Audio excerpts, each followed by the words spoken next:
नमस्कार, मैं हूं संजय भाटिया और आप देख रहे हैं लोकमत हरियाणा न्यूज। रोहतक लोकसभा सीट से एक बार फिर से चुनाव लड़ने की हुंकार भर चुके दीपेंद्र सिंह हुड्डा एक बार फिर झज्जर के दौरे पर निकले। झज्जर के विभिन्न बाजारों का दौरा करने के लिए दीपेंद्र सिंह हुड्डा झज्जर पहुंचे। उनके साथ झज्जर की विधायक गीता बुक्कल भी मौजूद रहीं।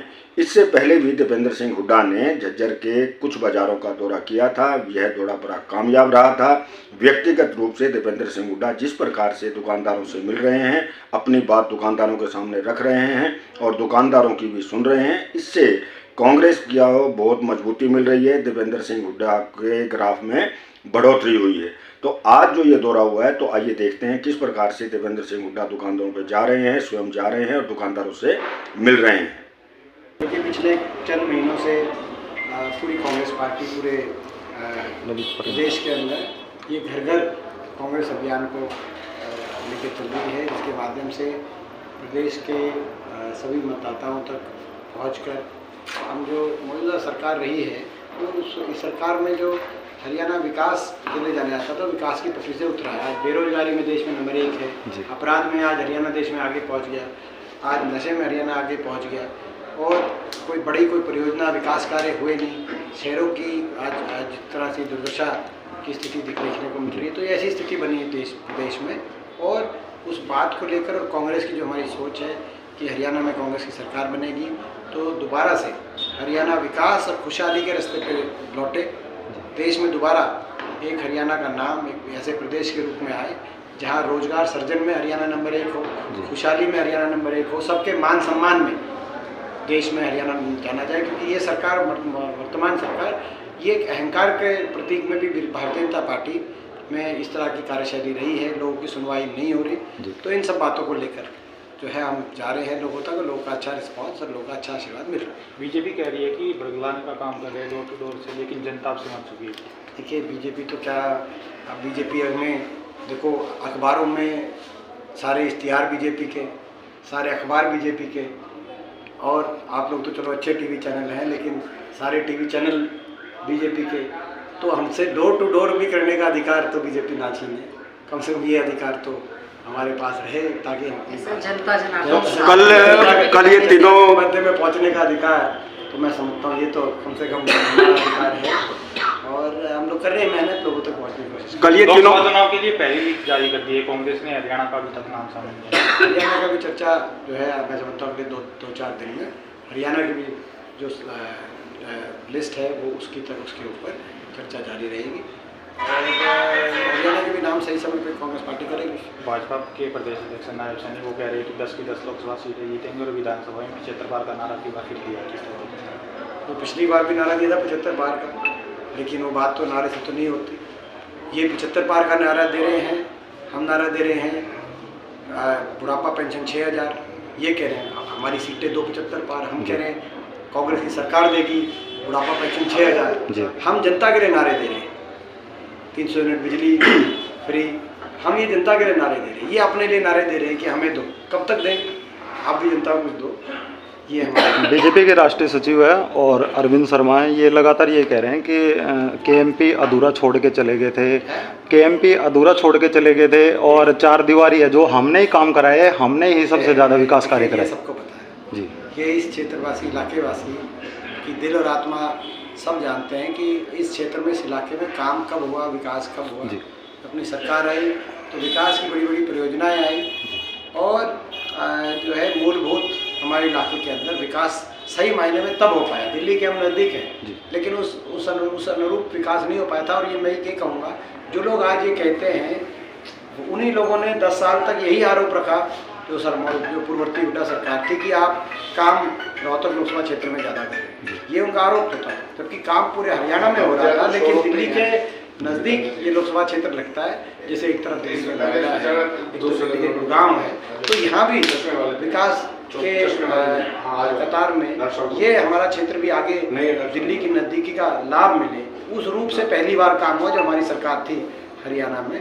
अब 10 साल तो पिछड़ गया और 10 साल में तो कोई काम हुआ ही नहीं, कोई विकास का काम अपने इलाके के अंदर, यहाँ पूरे क्षेत्र के अंदर नहीं हुआ, हरियाणा के अंदर नहीं हुआ। कोई एक विकास की परियोजना बता दें, एक जिसका इन्होंने शुरुआत नया इन्होंने अपना कराया।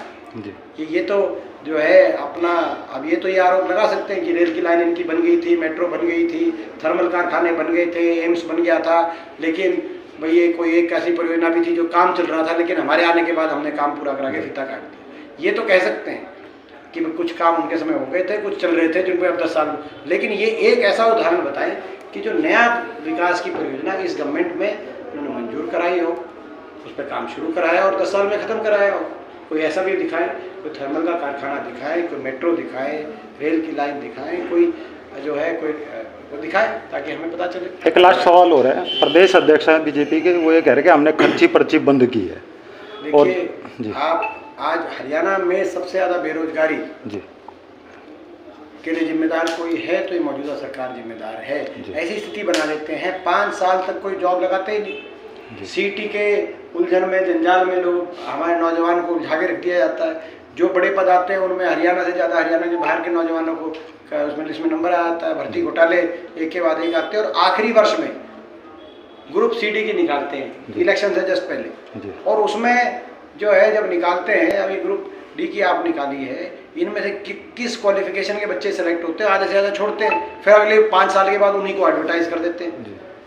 अभी देखिए क्या हो रहा है हरियाणा के अंदर। आज हरियाणा में सरकार ने जो है बेरोजगारी की गर्त में हरियाणा नौजवान के भविष्य को धकेल दिया।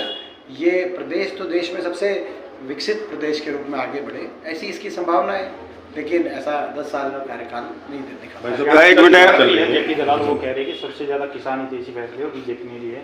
राहुल गांधी की जो गारंटी वो खेल दिखा हुआ क्या कि सबसे ज़्यादा किसान क्या किसान हितैषी फैसले बीजेपी ने लिए। जेपी मंत्री है, कृषि मंत्री है जेपी दलाल जी का तो अपना कोई बात नहीं, उनके सब जानते हैं कि किसान के लिए कितना, ये सबसे ज़्यादा किसान पे अत्याचार अगर हुआ है तो इस सरकार में हुआ है, सब जानते हैं। एमपी साहब कल है ना मंच पे 3 बड़े लीडर थे हरियाणा के, नायब सैनी जी थे, डॉक्टर अरविंद धनखड़ साहब थे, अरविंद शर्मा थे, तो मंच पे भी आप निशाने पे रहे और बाइट दी तो उन्होंने आपको निशाने पे रखा, तो क्या अन्य उनके पास विषय नहीं है बीजेपी के पास, या क्या लक्ष्य बनाया जा रहा है? 10 साल के बाद तो देखो, मैं इस सरकार के 10 साल के बाद भी हमारे समय के मैं विकास कार्य गिनवा रहा हूँ आपको कि मेट्रो लाए हम बहादुरगढ़ में, झज्जर में रेल लाए, झज्जर में पानी की व्यवस्था करी, झज्जर में चारों तरफ हाईवेज बनवाए, सड़क बनवाई, रेल थर्मल कारखाने बनवाए, नेशनल कैंसर इंस्टीट्यूट बनवाया, कॉलेज बनवाए, आईटी।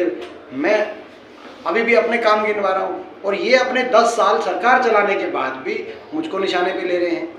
तो इनका अपना काम बताना चाहिए ना, 10 साल में क्या काम किया।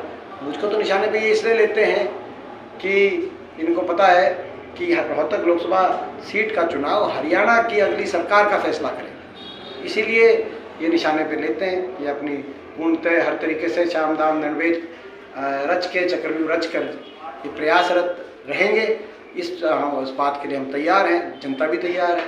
निश्चित तौर से हम यहाँ से जीतेंगे, लोगों के आशीर्वाद से कांग्रेस पार्टी जीतेगी लोकसभा चुनाव में, और जिस दिन रोहतक लोकसभा सीट का चुनाव का नतीजा आएगा उसी दिन हरियाणा में सत्ता परिवर्तन की जो है मैं समझता हूँ की तरफ कदम कांग्रेस पार्टी बढ़ाएगी। देखिए आपने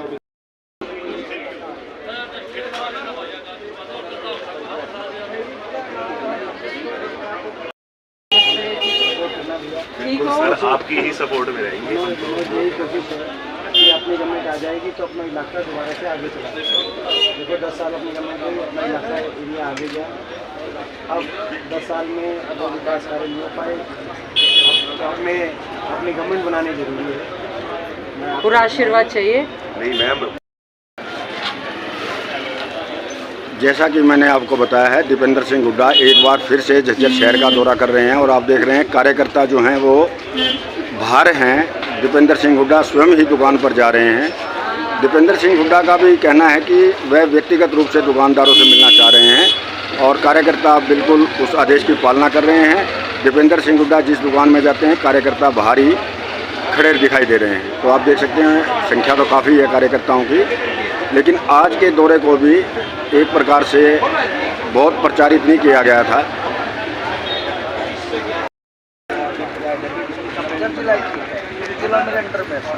जिले की इनके पास बहुत बड़ी टीम है, डिसेबल्स की भी, ऑटो रिक्शा हरियाणा का बनवा दें, पूरा कवर करो। हरियाणा वर्ल्ड रिकॉर्ड बना चुके हैं। आप हरियाणा का बनना ना, बाकी जिलों के आप बनवा देना। बताओ हाँ बिल्कुल बता देंगे। फिर ऑफिशियली फाइनल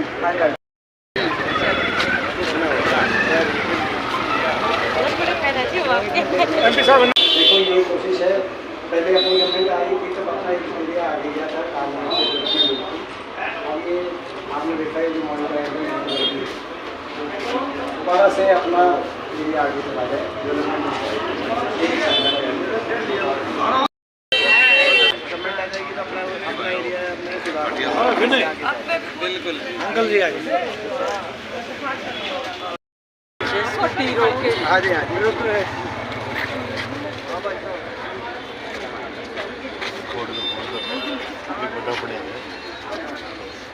आगे आगे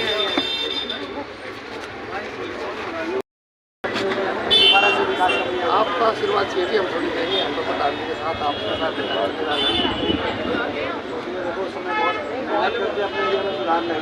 पॉपुलर है जी ये वैसे भी पूरा एरिया मौका है दोबारा से अपनी गवर्नमेंट आएगी तो अपने इलाका हाँ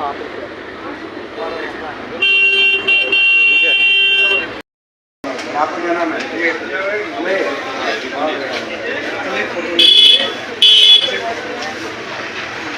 गाँव में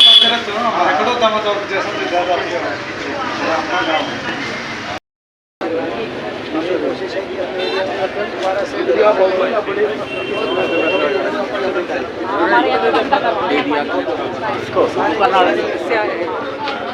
एकदम से यहाँ सारा आ जाता है उल्टा, मतलब ओवरफ्लो ना ज़्यादा होता है हमारे, मैं तो खोल ही नहीं पाती। हाँ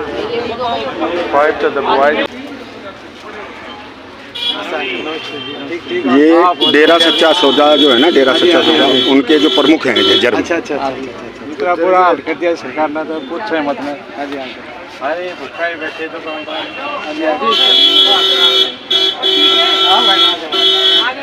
अंकल जो मेहनत करके अपना इलाका ऊपर उठाया था, अब ये 10 साल बहुत बढ़िया, अब ये 10 साल के पीछे चला गया। अब मौका है अंकल, अपनी सरकार आ सकती है, अपना एरिया दोबारा आगे जाएगा। इनका पूरा आशीर्वाद है जी आप पे। बिल्कुल। आपका क्या नाम है अंकल? मेरा लालू जी है।